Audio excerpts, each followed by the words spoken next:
Hello and welcome to the channel. I'm Cindy Daychuk with Queen Bee Creations. We're gonna play today. I kind of feel like everything that I do is sort of playing at it, but we're really playing today. And here's my inspiration. So my youngest son just moved out of the house. I'm gonna say finally. Last kid gone. But very exciting for him in his own place, own apartment. I think it's a really necessary step,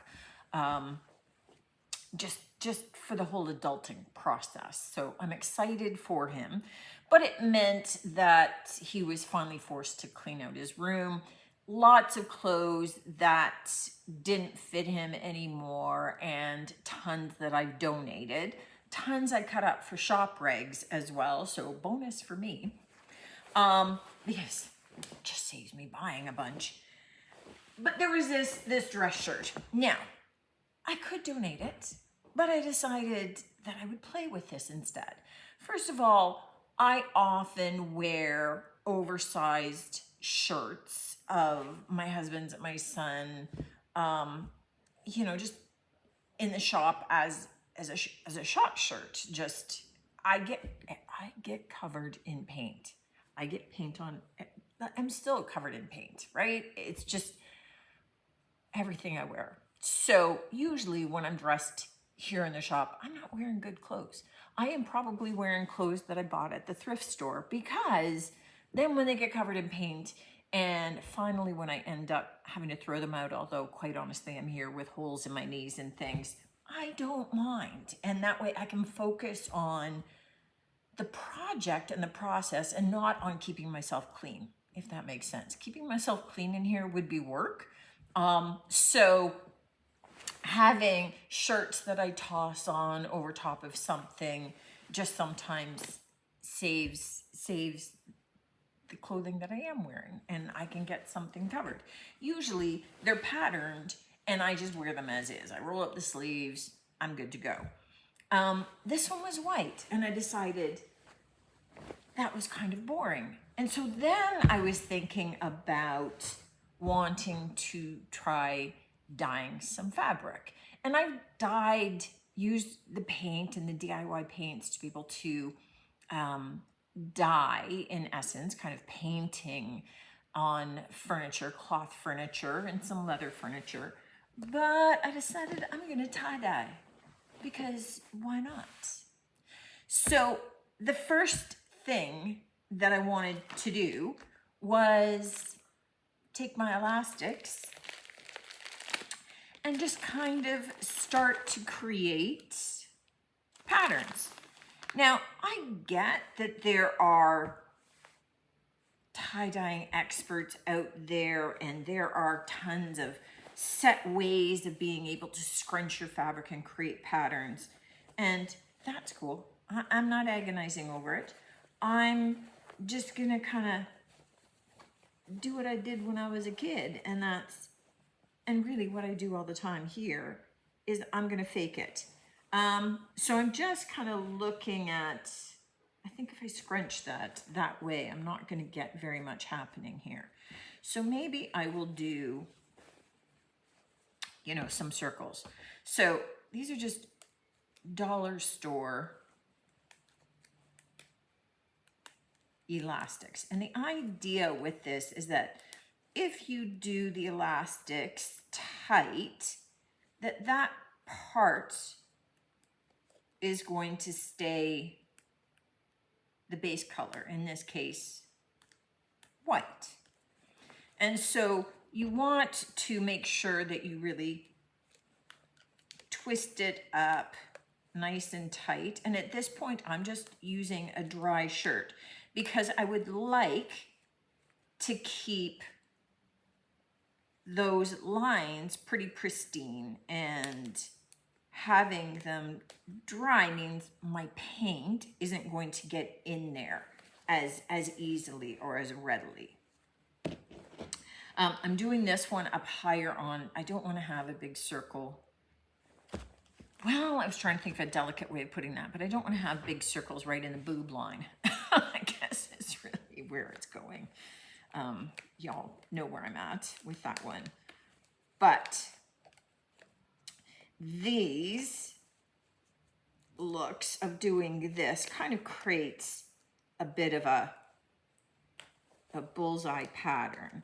And what I'm trying to do is just make sure that I get my elastics down on top of each other so that, in essence, you know, using painting terminology, that they're my resist more than anything else.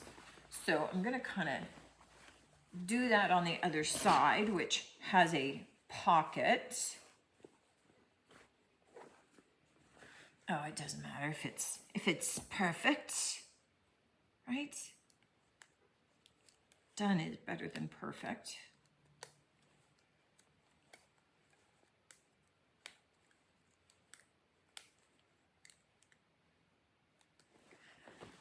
Okay, so now, you know, I don't know. I'm kind of going, maybe I could do some little pleats down the sleeves.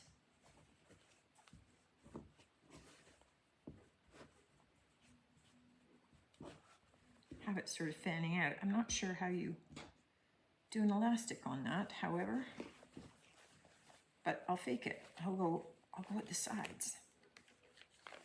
All right, so I'm just going to continue to get this all elasticed up, and then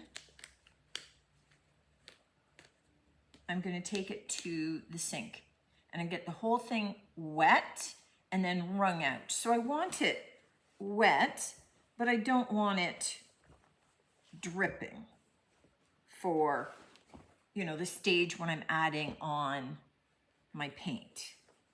So I'd like it to be wet so that it will take the paint, absorb the paint well, but I don't want it dripping over everything, although I will cover the table with some plastic.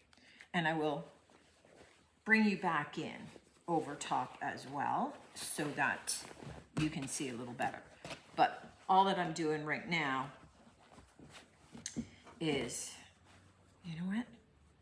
Just creating, how far up did I go? There's no way I'm getting this to match, so just giving that up right from the get-go. But I'm just creating on the sleeves some pleats, and then just tying up the edges. I'm not going to be using dye. I am going to make some dye from my paints, and that's part of the difference for this project. Is I want to see and kind of show you how well they work on fabric. And as much as you've perhaps seen me paint on my t-shirt, I think, was maybe the last one. I'll put a link to that, where I was painting an actual design on it. I was using a top coat with that. I was using one of the DIY products, the liquid patina, to help seal the paint and made it kind of go a little bit stiffer, but still very comfortable. I'm just going to be adding water to this. So we're going to look and see how well it actually, and this is truly staining now because I'm not adding a fixative, or I'm not adding a top coat to hold the paint. This is going to be truly, trying to get this on tight here, just using it as it is. So you can see there's my two sleeves. I've got two little things up there, and I've got the rest of the back and the body to go. So it's going to be all crumpled up together, and it's going to be kind of a fun mess. We'll see how that goes. So I'm going to get it all elastic up. I'm going to get it wet and then wrung out and covered in plastic here, and then we'll be back. All right, what I do have are colors by DIY. DIY is a clay-based paint, and it's one of the most heavily pigmented paints on the market. So again, it's clay. It's pretty darn natural. I love using it on painting furniture and getting artistic finishes, but I think it will hold up well to this project.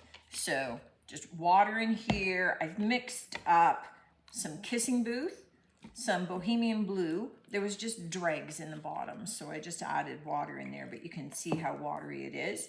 Old 57, which is a turquoise, and some Queen Bee, which was very thick and still has chunks.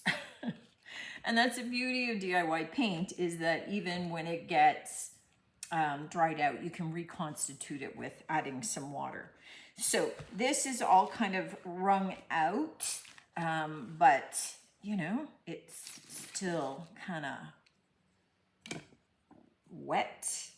I've got a brush for each color.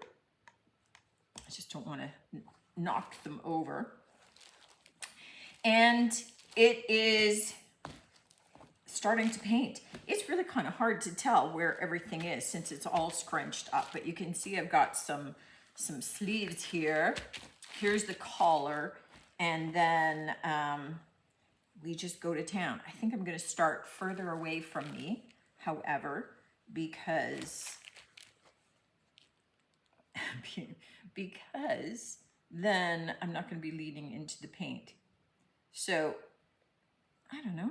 I'm just going to start with some stripes on a flat section here. That is my cuff, and try and remember that's what I did when I get to the other side, but I'm really not going for a perfectly symmetrical look here, so I think I'm okay to just kind of go with it. Oh, that Bohemian Blue is such a lovely, rich, deep teal color. So already it's just kind of soaking in and looking awesome. So let's just go ahead and start adding in some of my blue in here. Now, one of the other things that I do have here, by the way, is I have a water bottle, a mister, just to keep things wet. Already underneath is getting paint stained. This paint is perfectly safe, like for me to get all over my hands. It's just clay. So it doesn't have a lot of harsh chemicals, which means you could be doing this with your kids. Obviously, we're staining fabric, so it doesn't mean that it wouldn't stain their fabric. But unlike maybe like a Rit dye or something like that, I'm not worried about it going all over my hands. It's gonna be fine.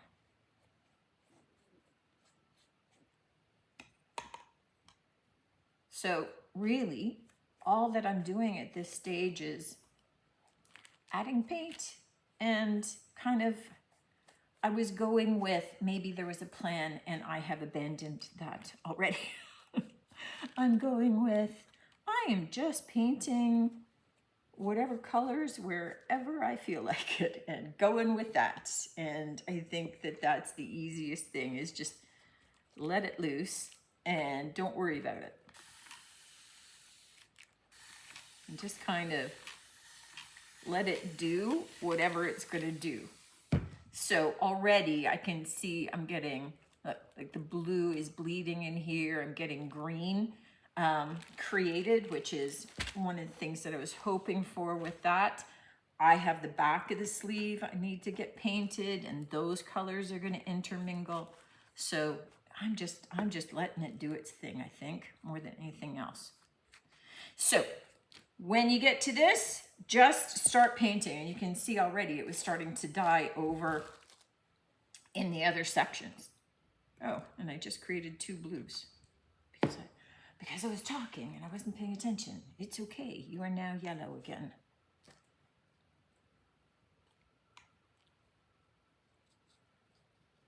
This is where we're at right now. This is still wet, but it's not dripping anymore. I hung it out on a tree outside because I'm here at the shop. So I'm gonna leave this, but I'm gonna take it home with me. So it's still gonna be wet.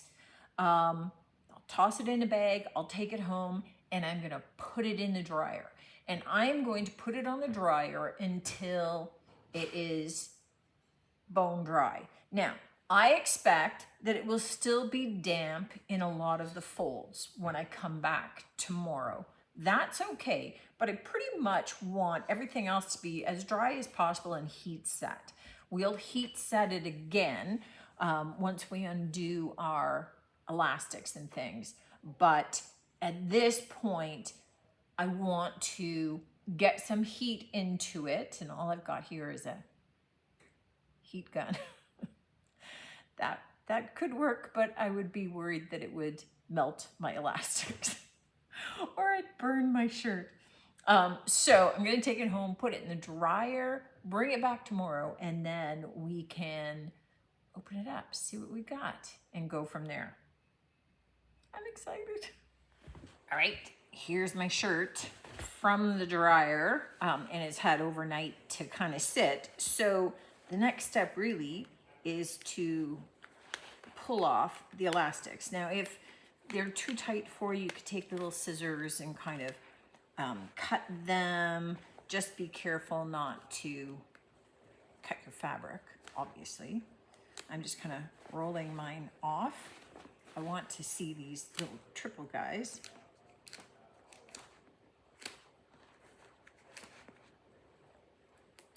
Oh my goodness. Okay, I'm not sure about that one rolling off. There we go. Let's open that one up. Okay, so we did get a bit of the starburst pattern, and I love the fact that we're gonna have some of that white showing through. So this was one of the cuffs where I folded it up a little bit in a fan and then just grabbed the edges and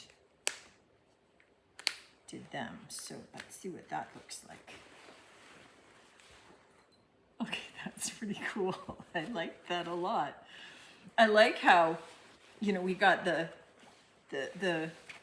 ripples happening down along the edge, and look at that by that shoulder there where we got that.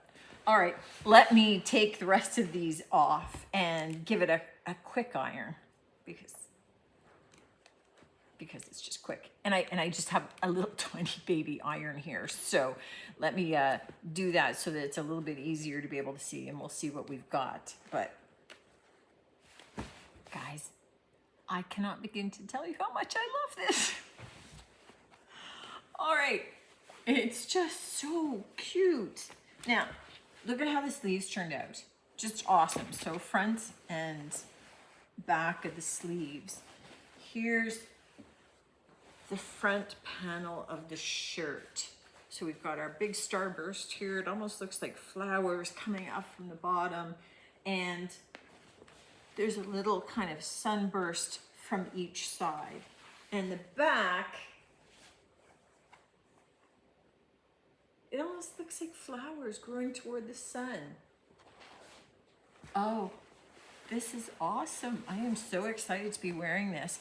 I love the batik look of this. There are some sections that, look at that little burst, that are just such great details. We had done those 3 little spots across that back upper plaque of it, and you can see those 3 dots, but it just expands out.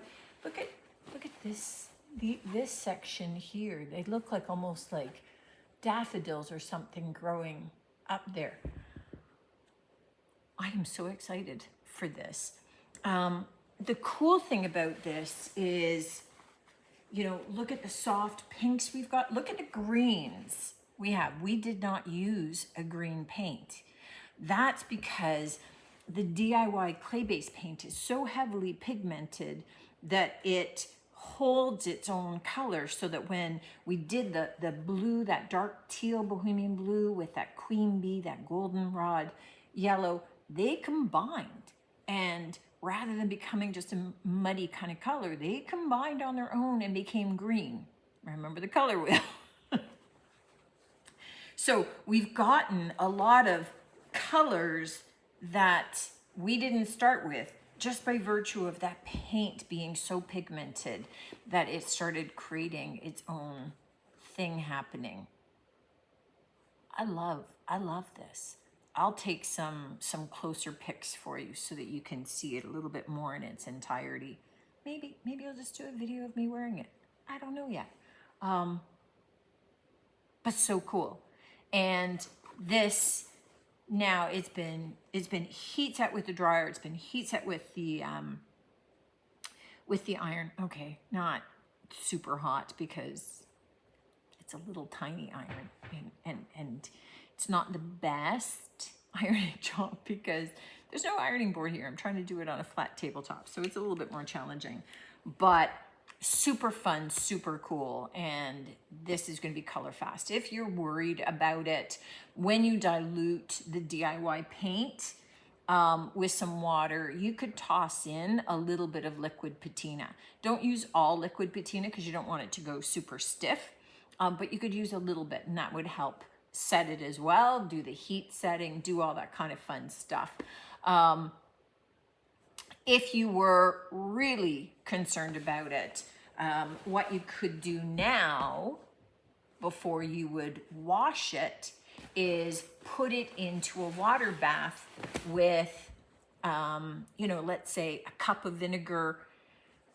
If you had a bucket, put a cup of vinegar and then fill it with water, dunk your shirt in, let it soak for 20 minutes, rinse out the shirt. Well, at that point, just kind of wring it out a little bit and toss it into the washing machine. And that vinegar will help set the color as well. Otherwise, you're going to be fine with this. And such a fun and cool little way to go. So the idea with this, because yes, tie-dyeing is not new. And you could certainly get the fabric dyes to be able to do this. My thought for me was, why am I buying a new product? Why am I buying something else? Why am I mixing up all these separate dyes to do one shirt when I have paint that will stain fabric? Because if you've ever seen my jeans that I wear, they've got stains everywhere from the paint that I use. So if it's already doing that when I don't want it, what about playing with it when I do want it? I'm loving this. And I can't believe it took me so long to just do something fun with my paint rather than bemoaning getting paint on a shirt. Now, I'm not gonna mind because it's already got paint. Let me know what you think of this one. Certainly let me know if you're gonna give it a try. Any questions and comments, I answer them whenever I can. And tune in for the next one. You just don't know what I'll be up to. Mostly because I don't know what I'll be up to. Until then, take care.